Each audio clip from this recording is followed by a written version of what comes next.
विहिणी विहिणी. त्या दिवशी सुचेता फोनवर आईशी बोलत होती. नुकतेच तिचे वडील वारले होते. भाऊ अमेरिकेत होता आणि सुचेता लग्न होऊन दादरला होती. त्यामुळे आई सध्या बोरिवलीला एकटीच राहत होती. तिच्या वडिलांची बदलीची नोकरी होती. त्यामुळे सगळं आयुष्य आज इथे तर उद्या तिथे असंच गेलं होतं. आत्ता बोरिवलीला सुद्धा ते नुकतेच ह्या नव्या ओनरशिप ब्लॉकमध्ये राहायला आले होते. नव्या सोसायटीत सगळे 18 पगड जातीचे लोक होते. शिवाय बायका सगळ्या बहुतेक नोकरीवाल्या. त्यामुळे रिकामा वेळ कुठला. सुचेताच्या आई मालतीबाईंची आजूबाजूला फारशी ओळख नव्हती. जवळपास कोणी नात्यागोत्याचंही नव्हतं. वामनराव होते तेव्हा दोघे मिळून नाटक सिनेमाला व्याख्यानांना जात. अधूनमधून छोट्या मोठ्या ट्रिपाही व्हायच्या. कारण वामनरावांना या सगळ्याचीच हौस होती आणि ती ते मनसोक्त भागवून घेत होते. पण दैवाला हे पाहवलं नाही. अचानक मोठा हार्ट अटॅक येऊन त्यांचं निधन झालं.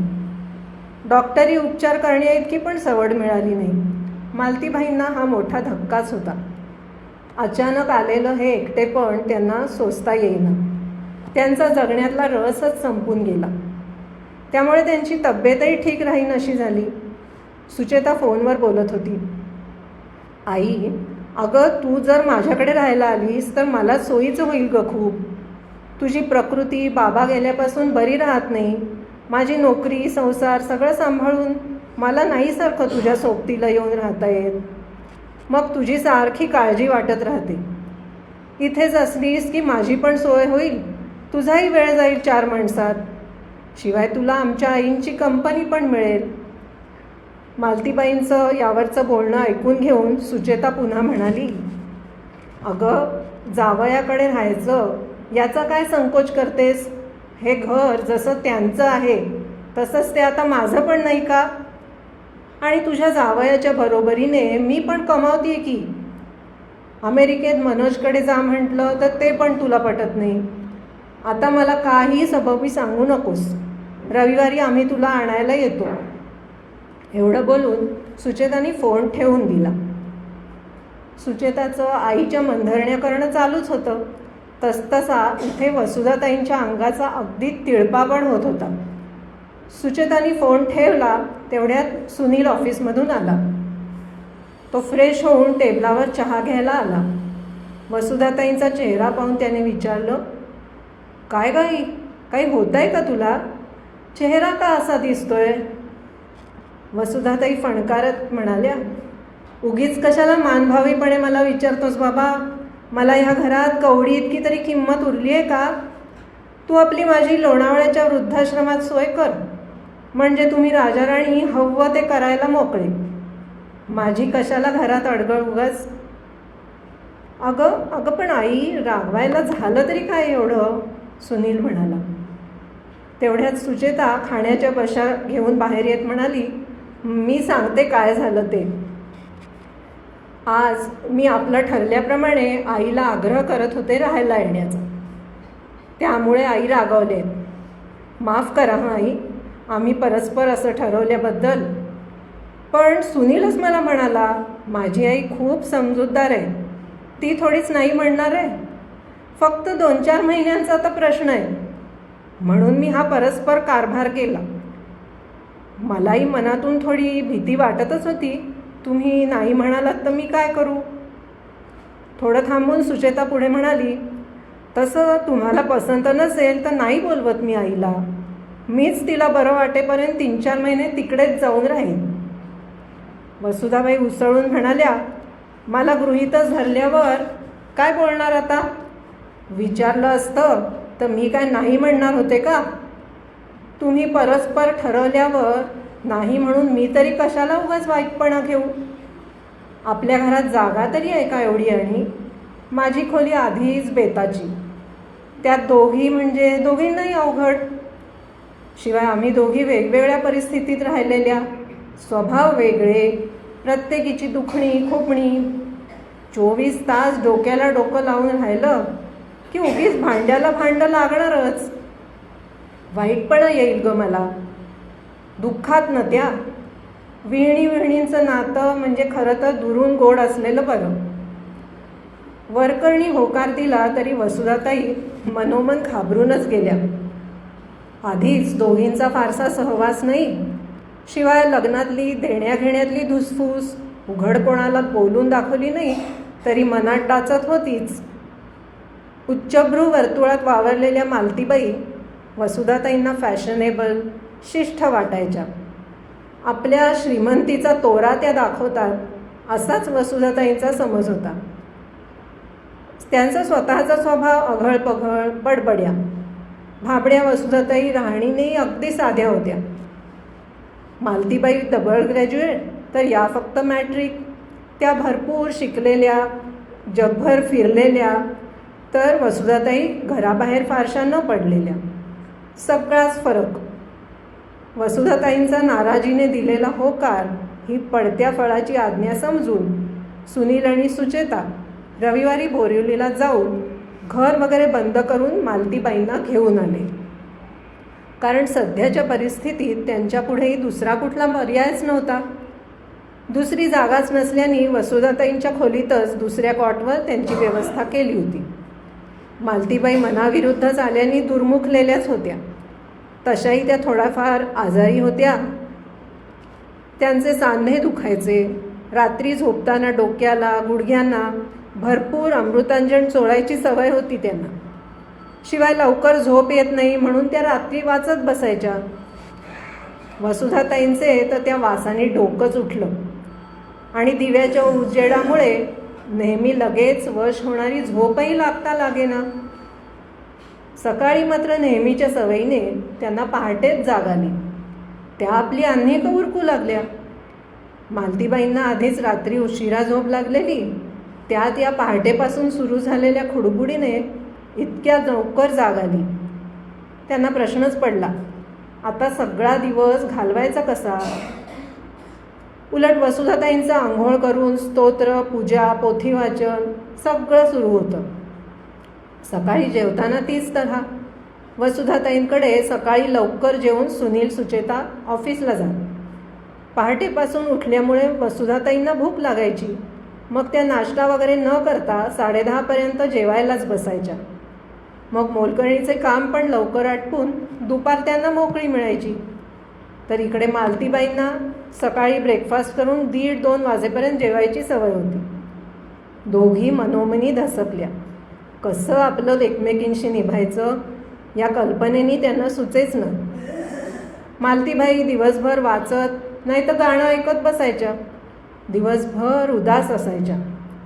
जावयाच्या घरी येऊन राहण्यात त्यांना कमीपणा वाटायचा. वसुधाताईंना तर खूप बोलायला हवं असे. गृहस्थ धर्माला जागून वसुधाताई आग्रह करकरून 4 घास खायला लावत, टीव्हीच्या सिरियल्स पाहायला बोलवत. तर मालतीबाई म्हणायच्या, मी नाही झी टीव्हीच्या सिरियल्स बघत, मी ETVवर सोनियाचा उंबरा, काटा रुते कुणाला, 4 दिवस सासूचे या सगळ्या मालिका बघते. मी बरी आहे आपली वाचत, तुम्ही पहा तुमच्या मालिका. अहो असे करून कसं चालेल मालतीबाई. सुचेता एवढी मुद्दाम तुम्हाला घेऊन आली. जरा तुम्ही बोललात, बसलात, खाल्लं प्यायलं तरच ना तब्येत सुधारेल. आता आपण रोज संध्याकाळी बागेत फिरायला जाऊया. मी रोज सकाळी लाफ्टर क्लबला जाते, तिथे पण जात जाऊया. सुनील, सुचेता आल्यावर थोड्याफार गप्पा होत. वसुधाताई रोज मालतीबाईंना बळजबरीने कधी फिरायला, कधी बाजारात, कधी नाटक सिनेमाला घेऊन जात. TVवरचे कार्यक्रम 2-3 प्रत्येकीच्या आवडीचे लागू लागले. वसुधाताईंच्या हाताला चव होती, त्यामुळे त्यांच्या हातचा गरम गरम स्वयंपाक मालतीबाईंना आवडायला लागला. त्या आता सकाळचा नाश्ता न करता वसुधाताईंबरोबरच जेवूनच घेत. त्यांच्या पलंगापाशी सुनीलने टेबल लॅम्प लावून दिला. आता प्रकृती सुधारल्याने त्या फार वेळ जागत बसत नसत. वसुधाताईंचा दिव्याच्या त्रासाचा प्रश्नही संपला. त्या आता थोड्या उशिरा उठून आपली अनेक जास्त आवाज न करता आटपून घेत. अजूनही 2 चाकांचं एकमेकांशी घर्षण थोडंफार होतच होतं, पण दोघीही समजूतदारपणे तेल पाणी घालून आवाज येऊ देत नसत. प्रकृती सुधारली तसा जीव घाबरणं, छातीत धडधडणं या तक्रारीही कमी झाल्या. त्या हसू बोलू लागल्या. दुपारी वसुधाताईंच्या जोडीने खाण्याचे नवनवे पदार्थ करू लागल्या. एकदा मोकळेपणा आला, मनातली अढी कमी झाली. मग मात्र दोघींच्या गप्पा खूप व्हायला लागल्या. सुनील सुचेतांनी सुटकेचा निश्वास टाकला. वाटला होता तितका समरप्रसंग कधी ओढवला नाही.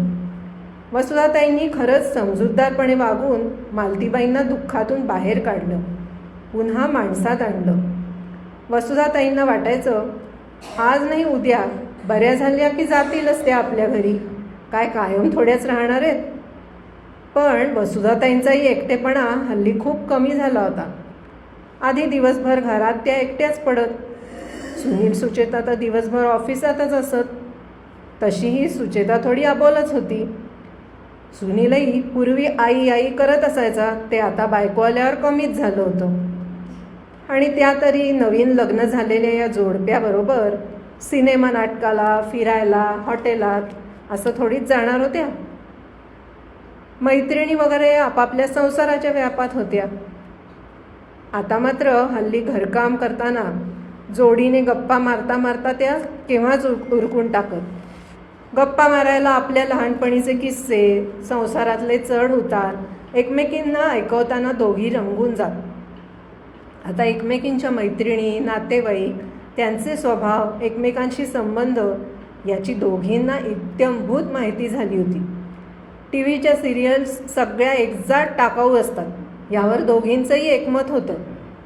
अर्थात तरीही रोज सिरियल्स बघून टीका करणं मात्र चालूच होतं. नाहीतर सबंध दिवस करणार काय. आणि तेवढाच बोलायला एक विषय. कॉलेजच्या दिवसात आपण हॉस्टेलवर असताना कशासारख्या मैत्रिणींशी दिवस रात्र गप्पा मारत होतो, त्याचीच आठवण येत होती मालतीबाईंना. कुठे बाहेर जायला आता सोबतीचा प्रश्नच नव्हता. आजूबाजूच्या शेजारणी वसुधाताईंना म्हणायचे, अरे वा, वेणीचं बरंच मेतकूट दिसतंय.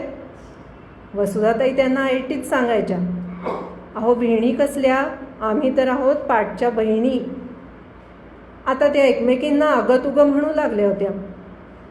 मालतीबाई थोड्या लहान असल्याने वसुधाताई त्यांना मालू म्हणत, तर मालू त्यांना ए वसुधाताई असे म्हणे.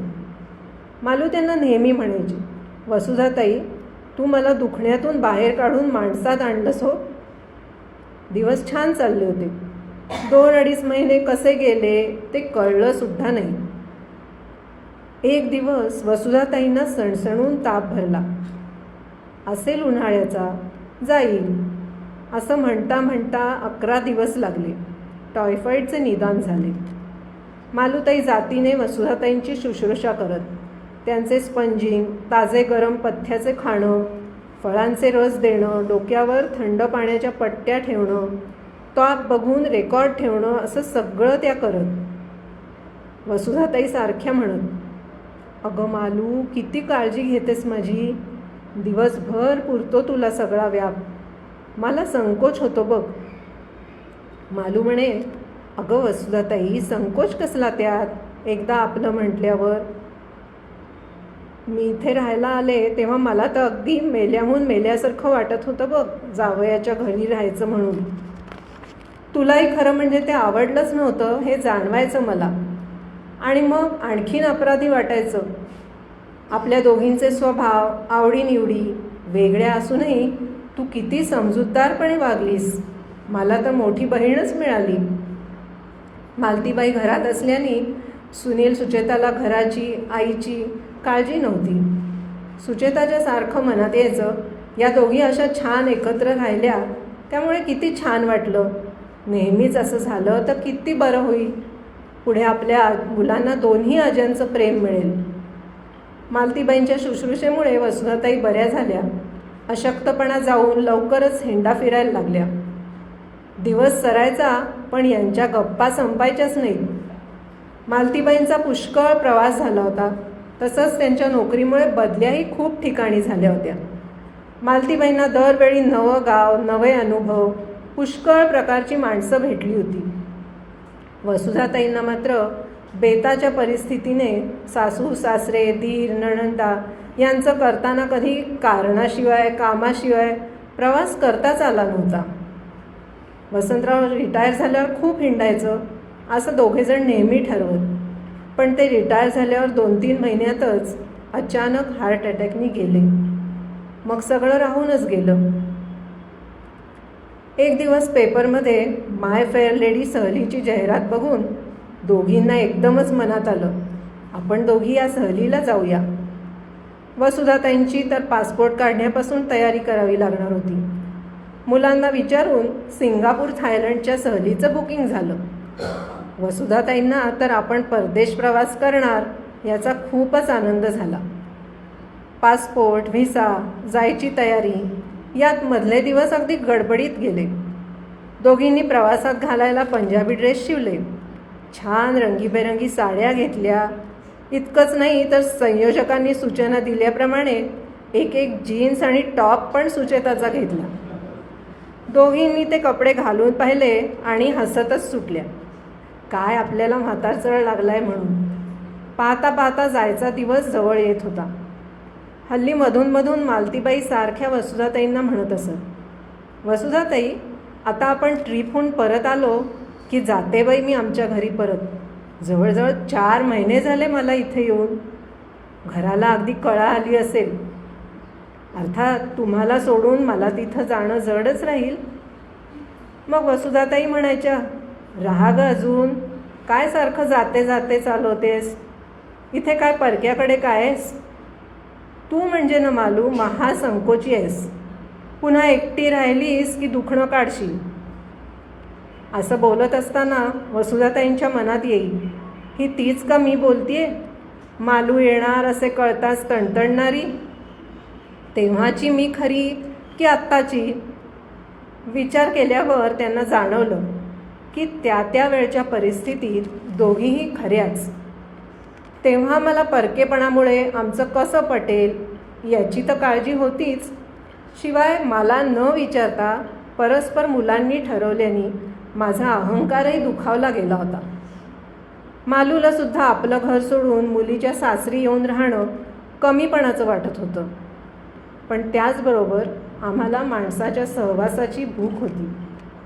सुरुवातीला अनिच्छेने एकत्र राहणाऱ्या आम्ही एकमेकीत गुंतत गेलो. तिच्या नादानी मी थोडी वाचायला लागले, संगीताचा आस्वाद घ्यायला लागले.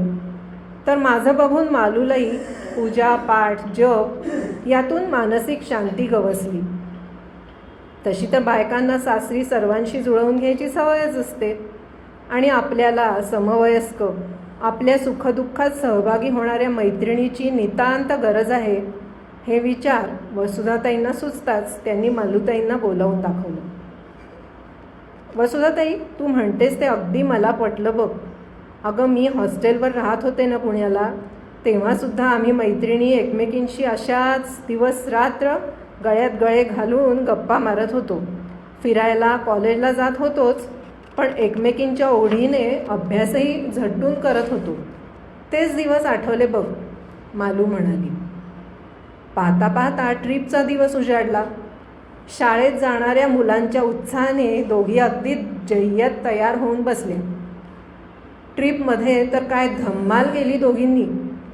अगदी लहान मुलांच्या उत्साहाने सगळ्याच जणी ट्रीप एन्जॉय करत होत्या. पहिलाच परदेश प्रवास, त्यातून प्रवासी कंपनीबरोबरचा. वसुधाताईंना तर सगळीच नवलाई वाटत होती. सगळ्या गोष्टी पाहताना त्यांच्या डोळ्यांचं पारणं फिटलं. मध्येच मालती म्हणायची, अगं अमेरिकेत ना असं आहे, युरोपमध्ये आम्ही गेलो होतो तेव्हा ना. वसुधाताईने त्यांना लगेच दटावून म्हणून, तुझी युरोप अमेरिकेची आईट नको दाखवूस मला. आत्ता तर कुठे सुरुवात आहे, आता मी खूप प्रवास करणार आहे. या जोडगोळीने पॅरासेलिंग, रॅफ्टिंग, सी वॉक सगळं काही केलं. रिव्हर क्रूजमध्ये म्युझिकच्या ठेक्यावर डान्स केला. सगळ्या खेळात फॅन्सी ड्रेसमध्ये भाग घेतला. मालतीला तर फॅन्सी ड्रेसमध्ये जिप्सीच्या वेशाला दुसरं बक्षीस पण मिळालं. त्यांनी गाणं म्हटलं. दोघींनी पैठणीच्या आदेश भाऊजींच्या खेळात सुद्धा भाग घेतला. पैठणी नाही मिळाली, मग म्हणतात तशा, आता या वयात आम्हाला काय करायची पैठणी, पोरीबारींना मिळू दे म्हणून मुद्दामच बाद झालो. रोज सांगितलेल्या रंगाच्या साड्या बिड्या नेसून सर्वांच्या आधी ही जोडगोळी ब्रेकफास्टला हजर असे. सगळ्यांनाच या दोघींच्या या वयातल्या उत्साहाचं आणि दोघी विळणींच्या असलेल्या मैत्रीचं नवलच वाटायचं. त्यांना ट्रिपमध्ये फिशपॉंडही मिळाला. ह्या कसल्या विळणी वाटतात जशा बहिणी बहिणी. ट्रिपमध्ये तरतऱ्हेचे खेळ, खाणं, हिंडणं, फिरणं, खरेदी हे सगळं चालू होतंच. मग काय, सगळ्याच बायका रोजचे ताणतणाव विसरून अगदी ताज्यातव्याने झाल्या. एरवी सगळ्या कुटुंबाबरोबर आलं म्हणजे सगळ्यांची तैनात राखत हवं नको पाहण्यातच सगळ्यांचा वेळ जातो.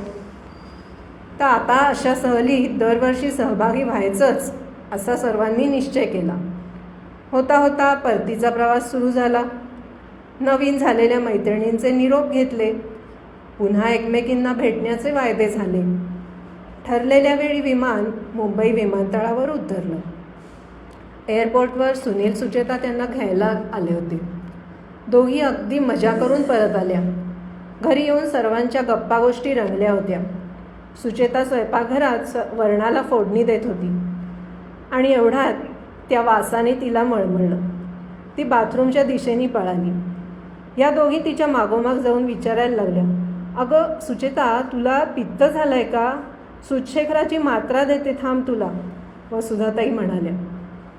सुनील दोघींना म्हणाला, आजीबाई आता नातवंडाच्या तयारीला लागा दोघी. दोघींना खूप आनंद झाला. वसुधाताई आनंदून म्हणाल्या, अगं बाई किती छान बातमी, पण आत्ताच सांगून ठेवते, माझ्या एकटीच्याने नाही गं बाई निभायचं सगळं. मालू, आता नाही हं मी तुला पळून जाऊ देणार. दोघी विहिणी आता पुढचे बेत करण्यात रंगून गेल्या.